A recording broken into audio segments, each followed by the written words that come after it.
বাণিজ্য আমরা থানা কিন্তু পুড়িয়ে দিয়েছিলাম, এসআই সন্তুষ্টি কিন্তু আমরা জ্বালাই দিয়েছিলাম। যে ওই হবিগঞ্জের যে ছেলেটার কথাটা, ওই কথাটা কিন্তু আসলে ঘোষণাপত্রের মধ্যে দিয়ে তার বরঞ্চ বীরত্বই বরঞ্চ তুলে ধরে। যে ছেলেটার কথা বলছে যে আমি তো পুলিশ মেরেছি এবং আমি থানা জ্বালিয়েছি। প্রিয় বাংলাদেশের আমার সকল বিপ্লবী ভাইয়েরা, পুরা বাংলাদেশের যে সকল জুলাই যোদ্ধা দলমত নির্বিশেষে আমার মিডিয়ার বাড়ি থেকে শুরু করে তৃণমূলের সর্বস্তরের ছাত্র জনতা যেভাবে আমার পাশে দাঁড়িয়েছিলেন, জুলাইয়ের পাশে দাঁড়িয়েছিলেন, তার যা মন চাইবে তিনি তা করবে, এটাই এখন আইনে পরিণত হয়ে গেছে। আর এই মব সন্ত্রাসকে ডক্টর ইউনূসের সরকার অঘোষিতভাবে লাইসেন্স আগেই দিয়ে দিয়েছে। প্রিয় দর্শক, এতক্ষণ দেখছিলেন সংবাদ শিরোনাম। বৈষম্য বিরোধী ছাত্র নেতা পুলিশ হত্যার স্বীকার করেও এবার জামিন পেয়ে গেলেন। প্রিয় দর্শক, এবার মাহাদিকে জামিন দেওয়ার বিষয়টি নিয়ে ইউনূসকে নিয়ে তোলপাড় শুরু হয়েছে। এই বিষয়টি নিয়ে বিশ্লেষকগণ নানান সমালোচনা করছেন। প্রিয় দর্শক, এছাড়াও মাহাদি জামিন পেয়ে এবার নিজেই মুখ খুলেছেন এই বিষয়টি নিয়ে। তো চলুন দর্শক, দেরি না করে মূল ভিডিও দেখে নিই আমরা। দেশের সর্বত্র এখন যে মব সন্ত্রাস চলছে, অগ্নি সন্ত্রাস চলছে, যত্র তত্র মববাজি করা হচ্ছে, যাকে মন চায় পিটিয়ে মেরে ফেলা হচ্ছে, যাকে মন চায় আগুনে জ্বালিয়ে দেওয়া হচ্ছে। আইন আদালতের তোয়াক্কা কেউ করছে না, তার যা মন চাইবে তিনি তা করবে, এটাই এখন আইনে পরিণত হয়ে গেছে। আর এই মব সন্ত্রাসকে ডক্টর ইউনূসের সরকার অঘোষিতভাবে লাইসেন্স আগেই দিয়ে দিয়েছে, বৈধতা দিয়ে দিয়েছে। এই বিষয় নিয়ে এর পূর্বে অনেক আলোচনা করেছি দর্শক শ্রোতা, কিন্তু গতকাল থেকে যে বিষয়টি নতুন করে আলোচনায় এসেছে, আমরা দেখেছি হবিগঞ্জের বৈষম্য বিরোধী ছাত্র আন্দোলনের যে সেক্রেটারি, সাধারণ সম্পাদক, নাম হলো মাহাদি, তিনি এখন মব সন্ত্রাস নিয়ে ডিরেক্ট থানার মধ্যে ঢুকে পড়েছে। থানায় গিয়ে তারা তাদের এই মব সন্ত্রাসকে প্রতিষ্ঠা করতে চাচ্ছে, তাদের এই অগ্নি সন্ত্রাসকে প্রতিষ্ঠা করতে চাচ্ছে। থানায় গিয়ে থানার দায়িত্বপ্রাপ্ত পুলিশ কর্মকর্তাদের বিভিন্ন ধরনের হুমকি ধামকি তারা দিচ্ছে। মব সন্ত্রাস গিয়ে দেশের এই পর্যায়ে এখন পৌঁছেছে, দেশটা একটা নৈরাজ্যের দেশে পরিণত হয়েছে। তো দর্শক শ্রোতা, এই সোশ্যাল মিডিয়ার সুবাদে আপনারা হয়তোবা এই ঘটনার সবকিছুই আদ্যপান্ত দেখেছেন। তো আজকে এই বিষয় নিয়ে আলোচনা করব। চলুন ছোট্ট করে আমরা শুরুতে তথ্যচিত্রের মাধ্যমে এই ঘটনার ধারাবাহিকতা একটু বোঝার চেষ্টা করি। শুরুতে যেটি হলো তা হলো যে কয়েকদিন আগে আমরা দেখেছিলাম স্বরাষ্ট্র উপদেষ্টা এই ডেভিল হান্ট ফেজ 2 নামে তারা নতুন করে ধরপাকড়ের একটা ঘোষণা দিয়েছিল, এবং সেখানে স্বরাষ্ট্র উপদেষ্টা বলেছিল যে আওয়ামী লীগ করত এমন কাউকে পেলেই নির্বিচারে তাকে গ্রেপ্তার করতে হবে, তার বিরুদ্ধে কোনো অন্যায় অপরাধের অভিযোগ আছে কিনা, তার বিরুদ্ধে কোনো মামলা আছে কিনা, এগুলো দেখার কোনো দরকার নেই। বেশ ভালো, স্বরাষ্ট্র উপদেষ্টা এই নির্দেশ দিয়েছে, তো পুলিশ সেই নির্দেশ অনুযায়ী কাজ করতে গেছে। তো সেক্ষেত্রে হবিগঞ্জের সাবেক ছাত্রলীগের একজন নেতাকে সেখানকার দায়িত্বরত পুলিশ গ্রেপ্তার করেছে। তো গ্রেপ্তার করার পরে সেখানকার বৈষম্য বিরোধী ছাত্র আন্দোলনের যারা আছে তারা গিয়ে বলছে যে এই ছেলে আমাদের বৈষম্য বিরোধী ছাত্র আন্দোলনের, সে আগে ছাত্রলীগ করলেও 24-এর আন্দোলনের সময় তিনি বৈষম্য বিরোধী ছাত্র আন্দোলনের সাথে ছিল। এই ছেলেকে গ্রেপ্তার কেন করেছেন, এই ছেলেকে মুক্তি দিতে হবে। বেশ ভালো, পুলিশ সেই ছেলেকে মুক্তিও দিয়ে দিয়েছে। কারণ পুলিশ অফিসাররা ডিউটি পালন করতে গিয়ে তারাও তো একটা মানুষ, তাদেরও তো জীবনের মায়া আছে, তাদেরও তো সংসার, পরিজন, ছেলে মেয়ে, স্ত্রী, বাবা মা আছে, তাই না? তো দেশ এখন যেভাবে চলছে, মানে পুলিশ তার আইন প্রয়োগ করবে, তার দায়িত্ব পালন করবে, সেই সক্ষমতাটুকু তো এখন পুলিশের নেই।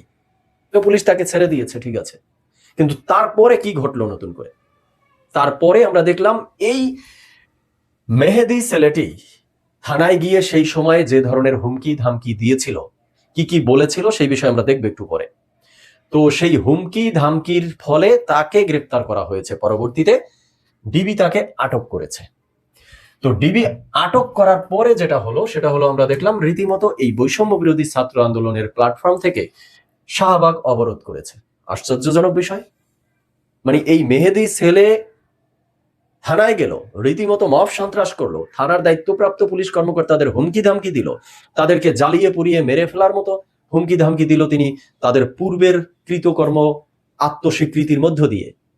অথচ সেই ছেলেকে বৈষম্য বিরোধী ছাত্র আন্দোলনের মতো একটা প্ল্যাটফর্ম থেকে কি গ্রেপ্তারের দাবি তোলা উচিত না তার মুক্তির দাবি তোলা উচিত, কোনটা? কিন্তু আমরা কি দেখলাম, সেটা হলো এই ছেলেকে গ্রেপ্তার কেন করা হয়েছে সেই প্রতিবাদে তারা শাহবাগে অবরোধ রেখেছে। বুঝতে পেরেছেন যে শাহবাগটা এখন কোন জায়গায় গিয়ে পরিণত হয়েছে? যারা অন্যায় করে, যারা সন্ত্রাসী করে, যারা থানায় গিয়ে রীতিমতো হুমকি ধামকি দেয়, তাদেরকে গ্রেপ্তার করতে পারবে না পুলিশ, তাদেরকে ডিবি আটক করতে পারবে না।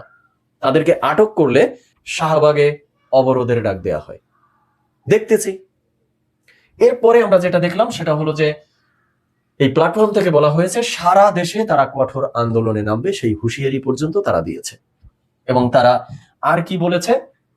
তারা বলেছে যে ওই থানার ওসি এসপি কে অবিলম্বে প্রত্যাহার করতে হবে। কল্পনা করতে পারেন, একটা সন্ত্রাসীর পক্ষ নিয়ে বলতেছে যে সেখানের ওসি এসপি কে নাকি অবিলম্বে প্রত্যাহার করতে হবে। এই হলো এখনকার দেশের অবস্থা, এই হলো এখনকার দেশের আইন শৃঙ্খলা পরিস্থিতি। প্রিয় দেশবাসী, আসসালামু আলাইকুম। আজকে কিছু জরুরি বিষয় ক্লিয়ার করার জন্য আপনাদের সামনে কথা বলতে এসেছি।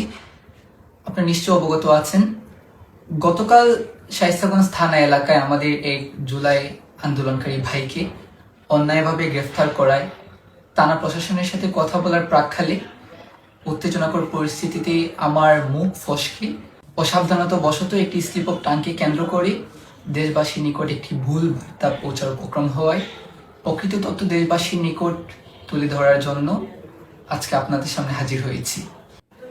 মূলত গতকাল আমি উক্ত সংশ্লিষ্ট থানাতে শুধুমাত্র গিয়েছিলাম আমার একজন জুলাই সহযোদ্ধাকে বাঁচানোর জন্য, যাকে ভুল তথ্যের ভিত্তিতে ডেভিল আখ্যা দিয়ে থানায় নিয়ে যাওয়া হয়েছিল। আমার স্থানীয় সহযোদ্ধাগণ, ভুক্তভোগী পরিবার এবং ইনফ্যাক্ট আমি নিজে উক্ত সহযোদ্ধার আন্দোলনে তার যথেষ্ট ভূমিকার যথেষ্ট প্রমাণ সম্বলিত তথ্যগুলো প্রশাসনের নিকট বারবার উত্থাপন করলেও তারা তাকে ছাড়তে টালবাহানা শুরু করলে এক পর্যায়ে আমি নিজের উপর নিয়ন্ত্রণ হারিয়ে ফেলি।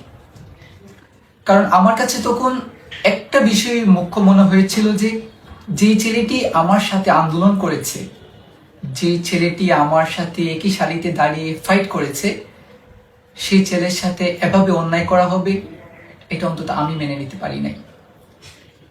এবং মূলত আমি বুঝাতে চেয়েছিলাম যে আমরা জুলাই গণঅভ্যুত্থানে আমরা হবিগঞ্জের জুলাই যোদ্ধারা, হবিগঞ্জের শান্তিপ্রিয় মানুষদেরকে সাথে নিয়ে হবিগঞ্জের থানাগুলোকে এবং সরকারি স্থাপনা সমূহ নিরাপদ ও অক্ষত রাখার ভূমিকা আমরা পালন করেছি।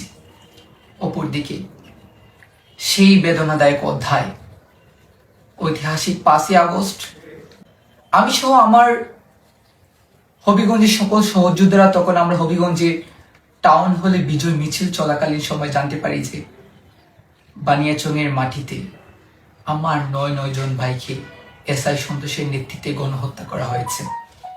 এবং সেখানে শুধুমাত্র প্রাপ্তবয়স্কদের নয়, বরং 12 বছরের ছোট্ট শিশু শহীদ হাসানকেও নিষ্ঠুরভাবে হত্যা করা হয়েছিল, যার বিচার আজও আমরা পাইনি। একই সাথে মারাত্মকভাবে আহত হয়েছিলেন কয়েক শতাধিক ছাত্র জনতা। অতঃপর সেই 17 বছরের নিপীড়ন, নিষ্পেষণ আর একসাথে 9 জন ভাইকে হারানোর বেদনায় নিপীড়িত স্থানীয় জনতা গণপ্রতিরোধ গড়ে তুললে হাজার হাজার জনতা দীর্ঘ সঞ্চিত ক্ষোভের বহিঃপ্রকাশ ঘটিয়ে প্রতিবাদের এক অনিবার্য বিস্ফোরণ ঘটান। উল্লেখিত ঘটনাটি জানার সাথে সাথে আমরা পরিস্থিতি নিয়ন্ত্রণের জন্য তৎকালীন আর্মি ক্যাম্পের সাথে যোগাযোগ করি এবং তারা সেখানে উপস্থিত হলে বহুল ঘটনার পরবর্তী সময়ে তারা পরিস্থিতি নিয়ন্ত্রণে আনতে সক্ষম হন। দেখুন, আমি একটু বেশি স্পষ্ট করতে চাই, কিছু সংখ্যক প্রশাসনের লেবাসধারী ফ্যাসিস্ট রেজিমের অংশীজনের বাহিরে সামগ্রিক পুলিশ বাহিনী আমাদের শত্রু নয়, বরং 4 আগস্ট হবিগঞ্জকে ফেসিবাদ মুক্ত করার পর থেকে আমরাই হবিগঞ্জের ছাত্র জনতা তাদেরকে সর্বোচ্চ সহযোগিতা করেছি এবং সকল থানাগুলোকে আমরাই পাহারা দিয়েছি। এবং একই সাথে থানাগুলোকে তথা সরকারি স্থাপনা সমূহ রক্ষা করার চেষ্টা আমরাই করেছিলাম। আজকে আমি অত্যন্ত উদ্বেগের সাথে লক্ষ্য করেছি আমার বিরুদ্ধে যেভাবে কুট করে একটি স্লিপ অফ টাংকে বিভিন্ন মিডিয়ায় ছড়িয়ে দেওয়া হয়েছে, সেটি আমাকে চরমভাবে মানসিকভাবে বিধ্বস্ত করেছে। তার বিপরীতে আমি শুধু একটা কথাই বলেছি যে আমাকে আঘাত করুন, আমি মাথা পেতে নিব, কিন্তু প্লিজ আমার উপর বেইনসাফ করতে যে আমার বানিয়াচংয়ের যে 9 জন ভাইকে গণহত্যা করা হয়েছে, প্লিজ তার বৈধতা দিবেন না।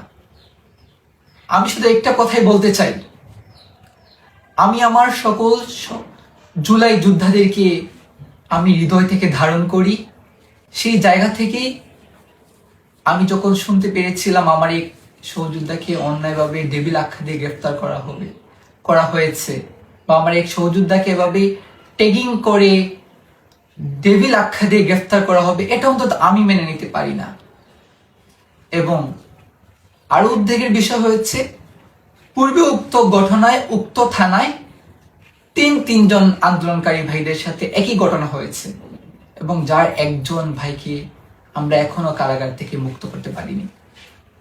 পরিশেষে উক্ত পরিস্থিতিতে আমার স্লিপ অফ টাং হওয়ায় আমি দেশবাসী এবং সংশ্লিষ্ট সকলের নিকট দুঃখ প্রকাশ করছি। এই বিপর্যস্ত অবস্থায় যারা আমার পাশে দাঁড়িয়েছেন তাদের প্রতি আমি চিরকৃতজ্ঞ। আপনাদের ঋণ আমি কখনোই শোধ করতে পারবো না। এবং যারা আমার এই ভুলকে অপব্যাখ্যা দিয়ে সমাজে ভুল মেসেজ দিচ্ছেন, দেশবাসীকে আমার বিরুদ্ধে একটি অপব্যাখ্যা ছড়িয়ে একটি ভুল নেগেটিভ দাঁড় করানোর চেষ্টা করে যাচ্ছেন, তাদের প্রতি আমার একান্ত অনুরোধ, প্লিজ ভুলকে সবসময় ভুল হিসেবে চর্চা করুন। এর বাইরে আমার আর কিচ্ছু বলার নেই। প্রিয় বাংলাদেশের আমার সকল বিপ্লবী ভাইয়েরা, পুরা বাংলাদেশের যে সকল জুলাই যোদ্ধা দলমত নির্বিশেষে আমার মিডিয়ার বাড়ি থেকে শুরু করে তৃণমূলের সর্বস্তরের ছাত্র জনতা যেভাবে আমার পাশে দাঁড়িয়েছিলেন, জুলাইয়ের পাশে দাঁড়িয়েছিলেন, আমি সবার প্রতি কৃতজ্ঞতা প্রকাশ করছি। আমি এই ঋণ কখনো শোধ করতে পারবো না। আপনারা আমার দায়িত্ব বাড়িয়ে দিয়েছে, আমি জীবন দিয়ে হলো আপনাদের এই দায়বদ্ধতাকে আমি অবশ্যই আর সম্মানের সাথে আমি প্রকাশ করে দেখাবো ইনশাআল্লাহ। আইনি প্রক্রিয়ার মাধ্যমে তাকে জামিন করে নিয়ে আসছে, এতটুকুই আমাদের কথা। আর আপনাদেরকে সারা দিন যাবত, সারা রাত্র যাবত আপনারা আমাদের পাশে ছিলেন, তার জন্য আপনাদেরকে অনেক অনেক কৃতজ্ঞ।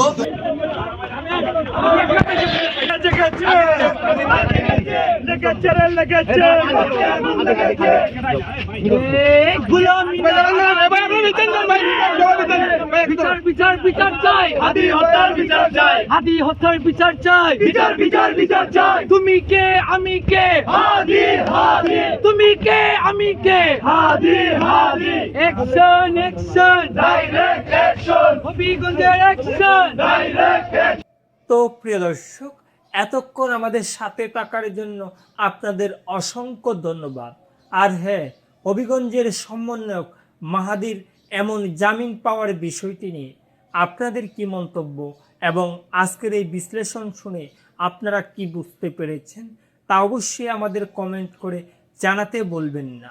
আর হ্যাঁ, আপনি যদি আমাদের এই চ্যানেলে নতুন দর্শক হয়ে থাকেন তাহলে অবশ্যই চ্যানেলটি সাবস্ক্রাইব করে বেল বাটনটি অন করে রাখবেন। আজকের মতো এখানে বিদায় নিচ্ছি, দেখা হচ্ছে পরবর্তী কোনো একটি ভিডিওতে। ভালো থাকবেন সবাই, ধন্যবাদ সবাইকে।